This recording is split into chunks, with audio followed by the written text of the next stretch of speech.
नमस्कार दोस्तों, मैं Sumit Chaudhary success plus academy के प्लेटफॉर्म पर आप सभी का हार्दिक स्वागत करता हूं। तो दोस्तों, इस वर्ष 15 अगस्त 2022 को हम अपनी आज़ादी के 76 वर्ष कंप्लीट कर रहे हैं। तो आप सभी को 76 इंडिपेंडेंस डे की हार्दिक और अग्रिम शुभकामनाएं।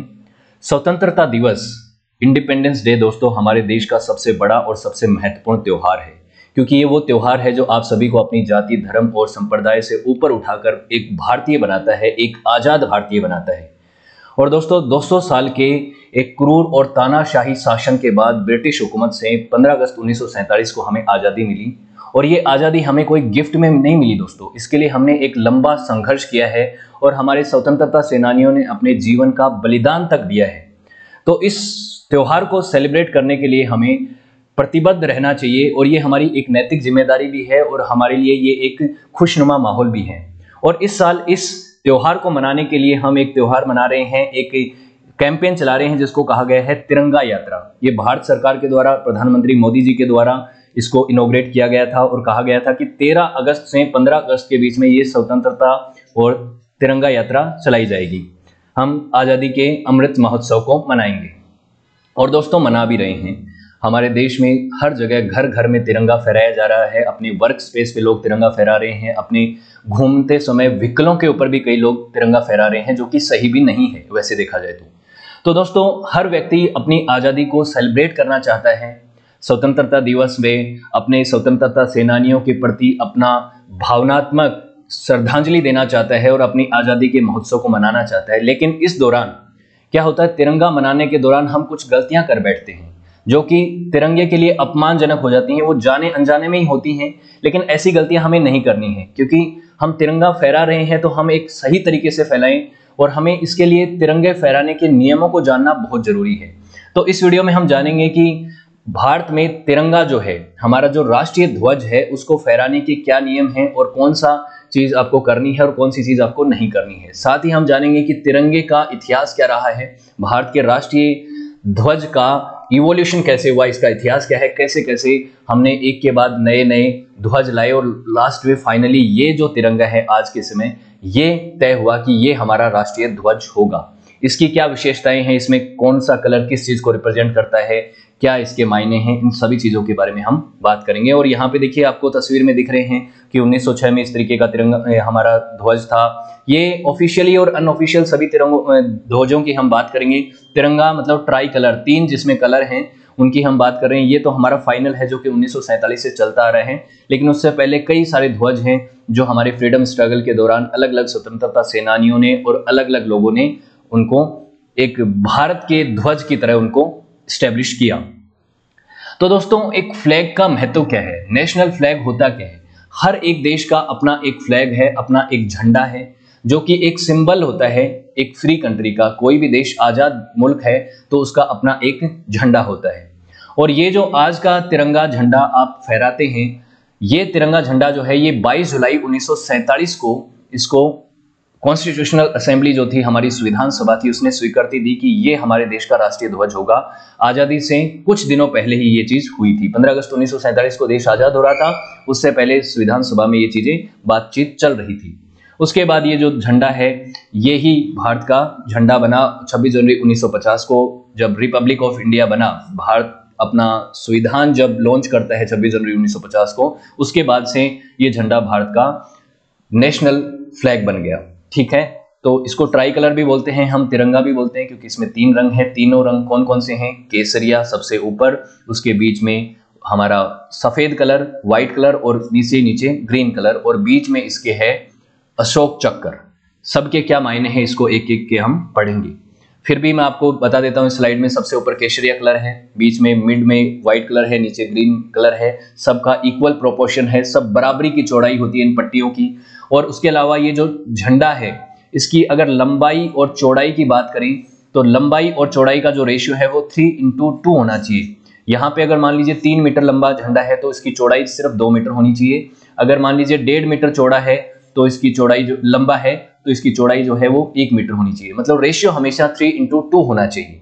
उसके बाद बीच में इसके नेवी ब्लू कलर का एक व्हील है जो कि अशोक चक्र है। सम्राट अशोक जो थे, उन्होंने 3rd सेंचुरी BC में भारतवर्ष के ऊपर रूल किया था मौर्य वंश के शासक थे वो, उनका जो चक्कर था, अशोक स्तंभ, सारनाथ का जो अशोक स्तंभ है वहां से लिया गया। ये हमारा नेशनल एम्बलम के अंदर भी है और इसके अंदर जो चक्कर बना हुआ है उसके अंदर जो तिल्लियां हैं उनकी संख्या 24 है। ये क्यों है, क्या है, इसकी भी हम अभी बात करने वाले हैं।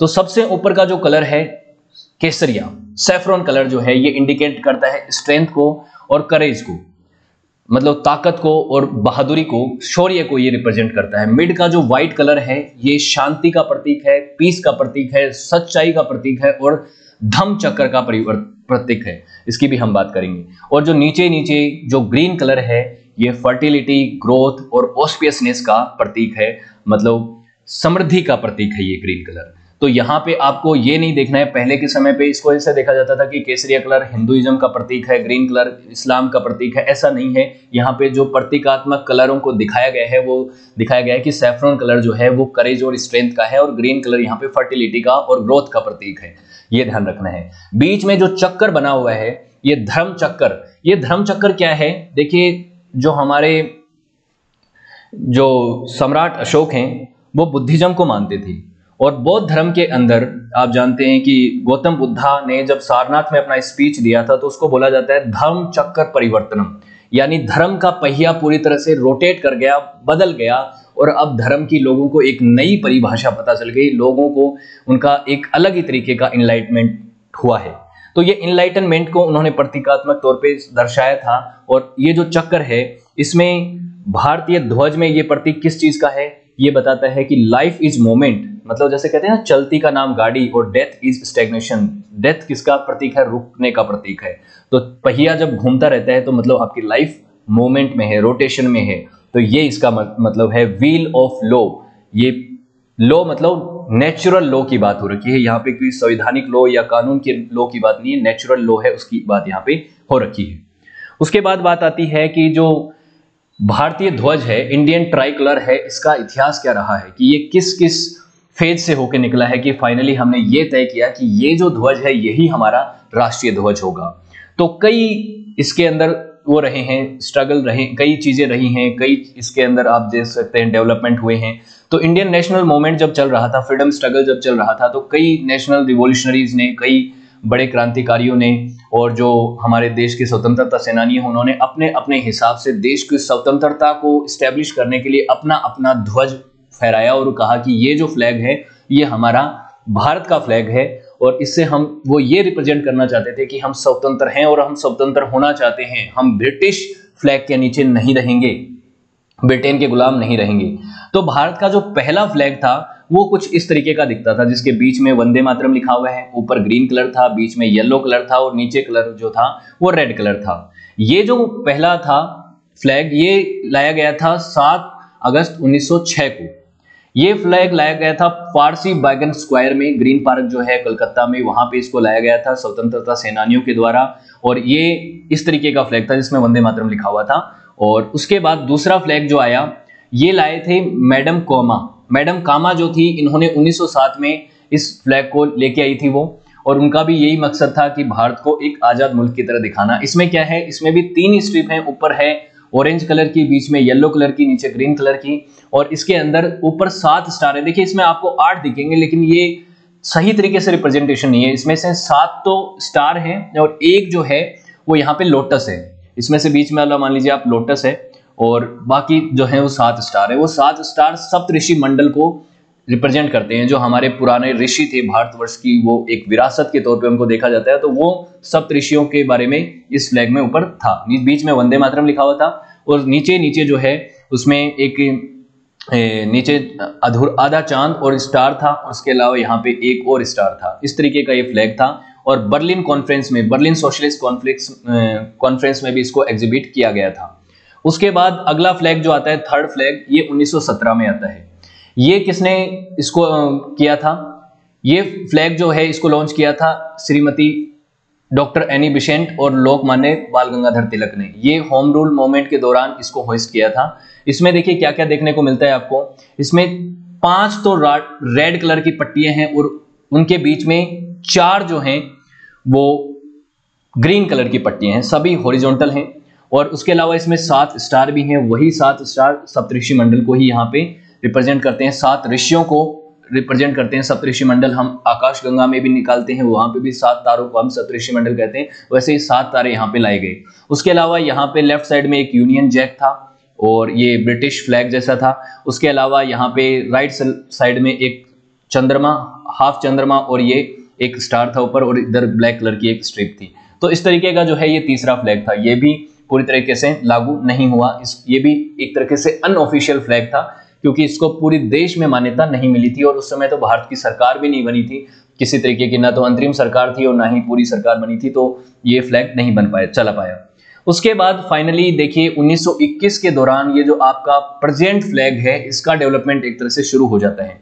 1921 में ऑल इंडिया कांग्रेस की एक कमेटी होती है बेजवाड़ा में, 1921 में, जो विजयवाड़ा आज के समय है यहाँ पे होती है। वहां पे महात्मा गांधी पिंगाई वेंकैया नाम के एक स्वतंत्रता सेनानी और कांग्रेस के मेंबर को इस चीज की जिम्मेदारी देते हैं कि वो भारत देश के लिए, भारत जब आजाद होगा उसके लिए एक फ्लैग जो है वो डिजाइन करें। ये डिजाइनर थे, फ्लैग डिजाइनर थे। इन्होंने कई सारे झंडों की, दुनिया भर के देशों के झंडों का अध्ययन किया। उसके बाद इन्होंने ये झंडा बनाया, ये फ्लैग बनाया, जिसमें ऊपर ही ऊपर व्हाइट कलर था। इन्होंने शुरुआत में 2 ही कलर वाला झंडा बनाया था, जिसमें एक में ग्रीन कलर और एक में रेड कलर था, और बीच में ये जो हमारा चरखा है, जो एक तरह से डेवलपमेंट का और होम रूल का एक तरह से इस्टेब्लिशमेंट करता है, उसको रिप्रेजेंट करता है कि हम अपना सब कुछ घर पे ही बनाएंगे। और हमारे स्वतंत्रता संग्राम के अंदर चरखे का एक बहुत ही महत्वपूर्ण योगदान रहा है, जब हमने विदेशी वस्तुओं का इस्तेमाल करना छोड़ दिया, विदेशी कपड़ों की होली जलाई, विदेशी कपड़ों को हमने कहा कि हम इसको बॉयकॉट करेंगे, तो उसमें ये जो चरखा है इसकी बहुत ही महत्वपूर्ण भूमिका रही है, तो इसको इन्होंने डाला। तो सबसे पहले इन्होंने रेड और ग्रीन कलर रखाई। तो रेड कलर जो है वो हिंदू धर्म को रिप्रेजेंट करता था, और सेकंड जो ग्रीन कलर था वो मुस्लिम धर्म को रिप्रेजेंट करता था, क्योंकि ये दोनों धर्म मेजोरिटी में थे, सबसे ज्यादा हिंदुइज्म, दूसरे नंबर पे मुस्लिम थे। तो ये चीजें थी जो कि एक तरह से कम्युनल फ्लैग बन गया थोड़ा सा। गांधी जी ने कहा कि देखिए ये तो सिर्फ 2 धर्मों को ही रिप्रेजेंट करता है, इसलिए हमें एक व्हाइट कलर और इसके अंदर रखना चाहिए। व्हाइट कलर रखने से क्या होगा कि ये बाकी सभी धर्मों को रिप्रेजेंट करेगा, और जो ये इसके बीच में, ये बीच का जो आपका स्पाइनिंग व्हील है, जो आपका मैंने जैसे आपको पहले बताया कि प्रोग्रेस का है, जो कि इंडियन फ्रीडम स्ट्रगल में इसकी महत्वपूर्ण भूमिका रही है, इसको भी रखा। तो गांधी जी ने इन 2 चीजों को, व्हाइट को और चरखे को, इसके अंदर समाहित किया, लेकिन ये झंडा भी फाइनलाइज नहीं हो पाया। उसके बाद फाइनली ये ट्राई कलर आता है, इसमें एक ही चेंज आता है आगे चल के, यहाँ पे ये जो आपका व्हील है, ये जो आपका चरखा है, इसकी जगह आगे चल के अशोक चक्र आ जाता है बस। तो 1931 में ये फ्लैग आता है, ये रेजोल्यूशन पास होता है कांग्रेस की कमेटी में, और इसमें इसको नेशनल फ्लैग माना जाएगा। और इसके अंदर धार्मिक आधार पे कलरों का रिप्रेजेंटेशन नहीं था। इसके अंदर ऊपर केसरिया कलर था, जो कि हिंदुइज्म में एक इंपॉर्टेंट कलर है, लेकिन इसका जो रिप्रेजेंटेशन था वो इस तरह से रखा गया कि जो सैफरन कलर है वो होगा शौर्य का प्रतीक, वीरता का प्रतीक होगा। उसके अलावा व्हाइट कलर है, ये शांति का प्रतीक होगा, और ग्रीन कलर जो है ये प्रोस्पेरिटी का, ग्रोथ का प्रतीक होगा। तो इस तरीके से इन्होंने ये फ्लैग बनाया 1931 में, और बीच में वही चरखा जो रिप्रेजेंट करता था प्रोग्रेस को, इंडियन प्रोग्रेस को, और भारत के कुटीर उद्योग और भारत के इंडस्ट्रीज को और इसको ग्रोथ को रिप्रेजेंट करता था। ये फाइनल आया। उसके बाद फाइनल जो फ्लैग है हमारा, जो आज हम प्रेजेंट करते हैं, आज हम जिसको भारतीय ध्वज के तौर पे देखते हैं, इंडियन ट्राई कलर, ये आता है 22 जुलाई 1947 को, जब भारत की कॉन्स्टिट्यूशनल असेंबली ने, जो संविधान सभा है, उसने इसको भारत का फ्री इंडिया का नेशनल फ्लैग डिक्लेयर करने की बात कही, क्योंकि इस समय तक ये तय हो चुका था कि भारत 15 अगस्त को आजाद होगा। तो ये ऑफिशियल ही एक तरीके से, जो भारत की अंतरिम गवर्नमेंट भी बन गई थी और संविधान सभा थी जो कि एक तरीके से पूरे भारत को रिप्रेजेंट कर रही थी, उसने इसको ऑफिशियली भारत का झंडा बनाने का दर्जा दिया। तो ये बात हुई। उसके बीच में ये जो पहले चरखा था उसकी जगह इन्होंने रखा कि धम्म चक्र जो है, जो अशोक चक्र है, इसको हम रखेंगे, और ये भारत का नेशनल एम्ब्लेम का भी पार्ट है, इसलिए इसको जिन्होंने यहाँ पे रखा। और इसका मतलब जो है, इसका मायना जो है वो भी प्रोग्रेस भी होता है, और धर्म का जो पहिया है वो हमेशा चलता रहना चाहिए, लाइफ की प्रोग्रेस के बारे में ये बात करता है। तो ये इंडियन ट्राई कलर जो है फाइनली आया। अब हमारी बात कर लेते हैं फाइनली कि झंडे को फहराने के नियम कायदे क्या हैं, क्या करना है और क्या नहीं करना है। तो फ्लैग कोड ऑफ इंडिया जो है 2022 में एक कोड आया था, ये फाइनल कोड है। आज के समय जो नियम चलते हैं वो फ्लैग कोड ऑफ इंडिया 2002 के चलते हैं। इसके आधार पे जो जो नियम कायदे हैं उस हिसाब से आप झंडा फहरा सकते हैं। लेकिन इससे पहले भी और भी फ्लैग कोड हुआ करते थे। 1947 में, 1950 में जब संविधान 1947 में जब झंडा बना था तब उसके लिए नियम बने, और उसके बाद 1950 में संविधान जब तैयार होके आया तो उसमें भी फ्लैग कोड थे। इसमें इन्होंने कई सारी बातें कर रखी थी, एम्बलम्स के बारे में बात कर रखी थी, कौन सा कलर किस चीज़ का रिप्रेजेंटेशन करता है, कहाँ पे आप झंडे को फहरा सकते हैं, कहाँ पे नहीं फहरा सकते, किस तरह से इसकी इंसल्ट मानी जाएगी, किस तरह से इसको ऑनर दिया जाएगा। इसके लिए कई सारे कानून आए, लेकिन फाइनली जो कोड आया 2002 का, ये कोड क्यों आया था? ये कोड इसलिए आया था क्योंकि पहले के समय में क्या होता था कि 2002 से पहले कि तिरंगे झंडे को आप अपने घरों पे नहीं फहरा सकते थे। आप सिर्फ जो पब्लिक प्लेटफॉर्म्स थे और पब्लिक जो ऑर्गेनाइजेशंस थे वहीं पे फहरा सकते थे, जैसे संसद भवन हुआ, कोई पब्लिक स्कूल हुई बड़ी, या फिर कोई ऑर्गेनाइजेशन हुआ, यहाँ पे आप फहरा सकते थे। ये चीज़ें थी। लेकिन फाइनली उसके बाद सुप्रीम कोर्ट का फैसला आता है और भारत सरकार, केंद्र सरकार ने एक बिल पारित किया, फ्लैग कोड ऑफ इंडिया 2002 आया। 26 जनवरी 2002 को इस फ्लैग कोड में मॉडिफिकेशन किए गए, जिसमें कहा गया कि भारत के सभी नागरिकों को अब अपना तिरंगा झंडा जो है वो अपने घरों में, अपने ऑफिसेज में, अपनी फैक्ट्रीज में किसी भी दिन फहराने की परमिशन है। किसी भी दिन पे आप 15 अगस्त 26 जनवरी के अतिरिक्त भी किसी भी दिन अपना घर के ऊपर तिरंगा फहरा सकते हैं। लेकिन उसके कुछ नियम हैं, कुछ कायदे हैं। आप डिसरेस्पेक्ट नहीं कर सकते, कुछ चीज़ों का आप अनफॉलो नहीं कर सकते, उनको आपको फॉलो करते हुए ही इस झंडे को फहराना है। तो क्या है वो नियम, उनकी बात कर लेते हैं। तो ये चीजें हुई, तो उसके लिए 3 तरीके के नियम लेके आए गए। 4 पार्टों में इसको बांटा गया, सॉरी 3 पार्ट में बांटा गया कि फ्लैग कोड को जो आया था 2002 में उसको 3 पार्ट में बांटा गया। पहला पार्ट तो ये था कि जनरल डिस्क्रिप्शन था उसमें कि भारत का जो झंडा है वो किस तरीके का है, उसमें क्या क्या चीजें हैं, किस चीज को क्या रिप्रेजेंट करती है। दूसरे कोड के अंदर जो दूसरा पार्ट था उसमें ये कहा गया कि भारतीय नेशनल फ्लैग को जितने भी पब्लिक अफेयर्स के ऑफिस हैं, प्राइवेट ऑर्गेनाइजेशन हैं और एजुकेशनल इंस्टीट्यूशंस हैं उसमें किस तरह से फहराया जाएगा, उसके लिए क्या क्या नियम कायदे होंगे। और तीसरे पार्ट में नेशनल फ्लैग के लिए कहा गया कि स्टेट और सेंट्रल गवर्नमेंट के जो ऑर्गेनाइजेशंस हैं उसके ऊपर किस तरह से इसको डिस्प्ले किया जाएगा, इसके बारे में बातचीत थी। अब बात आती है कि एक आम नागरिक जो तिरंगा यात्रा का भागीदार बनना चाहते हैं, अपने तिरंगे को फहराना चाहते हैं, नेशनल एम्ब्लम को अपने घर पे रखना चाहते हैं, वो क्या करे और क्या ना करे। तो क्या करना है उसकी स्लाइड में बात करते हैं। तो सीधी सी बात है, आप अपने educational institutes, college, sports camps, scouts camps, इन सभी जगहों पे नेशनल फ्लैग को रेस्पेक्ट देते हुए, इंस्पायर करते हुए लोगों को, और एक ओथ लेते हुए कि आप तिरंगे के प्रति सम्मान व्यक्त करते हैं। उसको ये नहीं कि आपने उसको टांग दिया है, उसको कपड़े की तरह टांग दिया है, ऐसे नहीं, एक सम्मान देते हुए एक तरीके से साफ सफाई के तौर पे सबसे ऊपर उसको फहरा सकते हैं। दूसरी बात है पब्लिक, एक मेंबर जो पब्लिक प्राइवेट ऑर्गेनाइजेशन और एजुकेशनल इंस्टीट्यूट के अंदर काम करता है, कहीं पे भी काम करता है, वो किसी भी दिन, पूरे दिन, किसी भी ओकेजन पे तिरंगे को फहरा सकता है। ठीक है। उसके बाद बात आती है कि हर एक प्राइवेट सिटीजन को तिरंगे को फहराने की परमिशन है। ये तो परमिशन हो गई, ये तो बात थी 2002 में, लेकिन क्या नहीं कर सकते। एक तो बात ये है कि तिरंगे का इस्तेमाल आप कम्युनल गेन के लिए नहीं कर सकते, कि आप किसी भी तरीके के धार्मिक कुछ कार्यक्रम कर रहे हैं और उसमें तिरंगे को टांग के ये दिखाना चाह रहे हैं कि भाई ये जो धर्म है या ये जो चीज है ये हमारे देश को रिप्रेजेंट करती है, और तिरंगे को एक तरह से एक पोस्टर की तरह इस्तेमाल नहीं कर सकते, एक प्रमोशनल ऑब्जेक्ट की तरह इस्तेमाल नहीं कर सकते। दूसरी बात है कि तिरंगे का एक नियम है और ये नियम बहुत से लोगों को नहीं पता होता। कई बार मैंने देखा है कि स्कूल कॉलेजेस में, जो कि एक जहाँ पे पढ़ाई होती है, जिनको लोगों को पता होना चाहिए, वहाँ पे तिरंगा रात को भी चल रहा है, रात को भी टंगा हुआ है। ऐसा नहीं होता। तिरंगे का नियम है कि सूर्य उदय से सूर्यास्त के बीच में उसको आप फहरा सकते हैं, सूर्यास्त के बाद उसको आपको हटाना होता है, उसको समेटना होता है। तो ये काम नहीं करते। अगर आपका वेदर बहुत खराब हो गया, अचानक से आप सिचुएशन में ऐसे फंस गए कि आप नहीं उतार पा रहे हैं, वो एक अलग है, वो एक एक्सेप्शनल बात हो गई, उसके लिए आपको पनिश नहीं किया जाएगा। लेकिन नॉर्मली अगर आप ऐसा करते हैं तो ये नियम के खिलाफ है। उसके बाद ये है कि आप तिरंगे को फहरा रहे हैं तो इंटेंशनली वो जमीन पे नहीं टकरा सकता, कि आप तिरंगे को ऐसे हाथ में लेके घूम रहे हैं, नीचे वो जमीन पे टिक रहा है, ऐसा नहीं होना चाहिए। तिरंगा ग्राउंड को टच नहीं होना चाहिए, पानी में भी टच नहीं होना चाहिए, ये नियम है। उसके बाद ये बात आती है कि तिरंगा जो है उसको आप ये नहीं कर सकते कि आप किसी भी व्हीकल के ऊपर, आप मोटरसाइकिल पे, साइकिल पे चल रहे हैं, किसी भी ट्रेन में चल रहे हैं और उसके ऊपर फहरा दिया, नहीं, ये नियम के खिलाफ है। और ये चीज आपको स्पेशली ध्यान रखनी है तिरंगा यात्रा के दौरान, कि आप अपने प्राइवेट व्हीकल्स के ऊपर तिरंगे को इस तरह से चला रहे हैं, वो गंदा हो रहा है, उस पर मिट्टी लग रही है, और ये चीज बिल्कुल सही नहीं है। हाँ, जो पब्लिक ऑफिशियल्स हैं, जो गवर्नमेंट के एम्प्लॉयज हैं और जो एक ऊंचे पदों पे हैं उनको इस चीज की परमिशन है कि वो अपनी गाड़ी के ऊपर तिरंगा रख सकते हैं।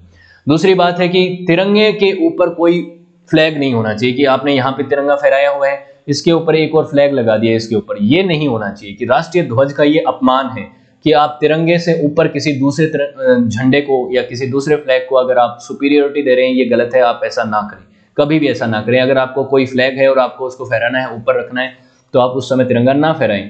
और तिरंगे से ऊपर कोई फ्लैग हो नहीं सकता, तो अगर आप कोई फहरा भी रहे हैं तो तिरंगे से नीचे उसकी हाइट रखें, ये चीज हमेशा ध्यान रखना है। और कोई भी ऑब्जेक्ट जो है वो तिरंगा, मान लो आपने समेट के रखा हुआ है टेबल के ऊपर, तो इसके ऊपर आपने कुछ भी रख दिया, कोई भी सामान रख दिया, ऐसा भी नहीं चलेगा। ये भी गलत चीज है कि आपने तिरंगे के ऊपर कोई दूसरी सामग्री रख दी, ये भी गलत है। फ्लावर रख दिए या कोई गार्लैंड्स रख दी, ऐसी चीजें नहीं सही है। तो तिरंगा इंडिविजुअली समेट के अकेला रखा जाएगा। उसके बाद है कि तिरंगे को आप एक फेस्टून की तरह इस्तेमाल नहीं कर सकते, रोस्टेल की तरह, मतलब एक ऑब्जेक्ट इस तरह से नहीं इस्तेमाल कर सकती आप तिरंगे को कि आप उसको एक मतलब बेसिकली उसका एक प्रमोशन की तरह इस्तेमाल कर रहे हैं, उसको एक पोस्टर की तरह इस्तेमाल कर रहे हैं किसी फेस्टिवल के लिए और किसी भी फंक्शन के लिए, किसी भी ओकेजन के लिए, ये भी सही नहीं है। तो ये आपकी नैतिकता है, आप हर किसी को ये चीज दिखेगी नहीं, लेकिन ये नैतिक जिम्मेदारी है आपकी, आपके नैतिक कर्तव्य है कि आप राष्ट्रीय जो एम्बलम्स हैं उनका सम्मान करें, जितने भी राष्ट्रीय प्रतीक हैं उनका सम्मान करें। तो ये तिरंगा है हमारा, इसको आप सम्मान कीजिए, इसकी यात्राएं निकालिए, बिल्कुल निकालिए, अपने घरों में फहराइए। और जो हमारी तिरंगा यात्रा है और हमारा आज़ादी का जो अमृत महोत्सव है उसके पार्ट बनिए। तिरंगे को समेटने का नियम भी अभी सरकार ने निकाला था, तिरंगे को किस तरह से समेटें। तो तिरंगे को समेटने के लिए सबसे पहले तो ऊपर वाली हिस्सा है इसको समेटना है, नीचे वाले को हिस्से को समेटना है, फिर इसको बीच में करना है, फिर इस साइड से और इस साइड से मोड़ना है। तो ये जो बीच वाला जो हिस्सा है ये कभी भी मुड़ना नहीं चाहिए, इसको मोड़ना ही नहीं है। आपका जो बीच का जो अशोक चक्र है ये मुड़ना नहीं चाहिए। इस तरीके से उसके समेटने की प्रक्रिया बताई गई है, वो भी ध्यान रखिए। तो 13 अगस्त से 15 अगस्त के बीच में, और हर दिन, सिर्फ 13 अगस्त से 15 अगस्त ही क्यों, हर दिन तिरंगे का सम्मान कीजिए और हम जो आज़ादी की सांस ले रहे हैं उसका सम्मान कीजिए कि इसको हमने किस तरह से हमें आज़ादी मिली, उस स्ट्रगल को याद करें और उन महान स्वतंत्रता के महानायकों का भी सम्मान कीजिए। तो फिर से एक बार मैं आपसे यही कहूँगा कि आज़ादी की आपको अग्रिम शुभकामनाएं, और आज़ादी के दिन हम फिर से मिलेंगे किसी नए वीडियो के साथ, कुछ नए तरीके से, और आज़ादी पे ही वो सेशन रहेगा ऑब्वियसली। साथ ही आप सक्सेस प्लस एकेडमी के सभी प्लेटफॉर्म्स के साथ जुड़ सकते हैं और सक्सेस प्लस एकेडमी की ऑफिशियल एप्लीकेशन भी डाउनलोड कर सकते हैं। और इसके इंस्टाग्राम से जुड़ेंगे तो यहाँ पे आपको शॉर्ट वीडियोज़ मिलेंगे जो कि काफ़ी इन्फॉर्मेटिव होते हैं, तो वो भी आप जरूर ज्वाइन करिएगा, वहाँ पे आप मुझसे बात भी कर सकते हैं। तो वीडियो अच्छा लगा तो लाइक कीजिएगा, शेयर कीजिएगा और आने वाले वीडियोस को देने के लिए इस चैनल को सब्सक्राइब भी कीजिएगा। So thank you so much for watching this video. Have a good day, see you.